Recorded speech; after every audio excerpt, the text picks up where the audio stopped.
I had a herniated disc, but for almost 11 months of rest, staying away and staying in a bad habit, still have pain. 11 months of rest is an absolutely terrible idea. You're just, so one of the things, this is why bed rest is so bad, right? And certain cultures, certain parts of the world, certain groups of people have certain preconceived notions about the utility of bed rest. If you go, oh, if you've got a bad back, just do nothing. Just lie down and do nothing. The problem is, and I'll use an example from me specifically to help make this clear. I used to deadlift 230 kilos. Some of you guys have mentioned it's about 234, something like that. If I did that today, I would break my back. Okay, why? Because the body is conditioning itself in a plastic way. And this will tie into the bed rest and why it's such a bad idea and why you're struggling right now. Because it's unfortunate. It's really unfortunate because it's just misguided.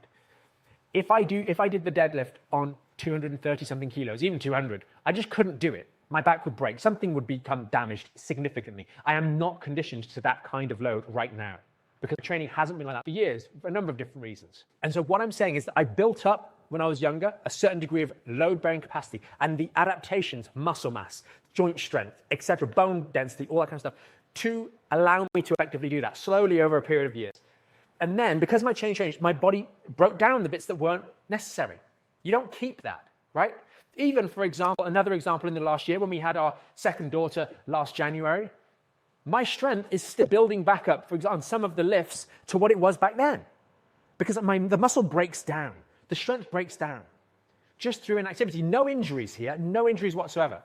So what we've got, we've herniated L5S1 in this particular case here. And then we've done nothing, or quote unquote nothing, whatever that even means, because it's always very vague. Nothing. I'm not a big fan of the word nothing, of me doing nothing. And all that we've done is we've deconditioned everything else through here. So all of these other discs have become deconditioned, not injured, but deconditioned.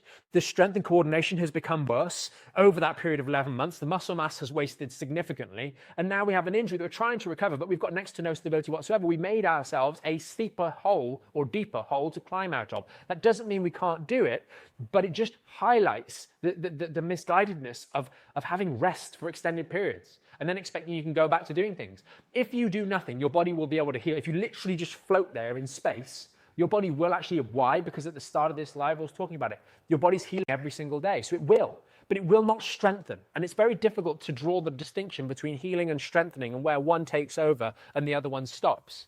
And so all that's happened is a rudimentary version of healing has taken place in the lumbar spine, but we've got next to no capacity for any kind of load bearing, which is why we continually aggravate our back from one day to the next.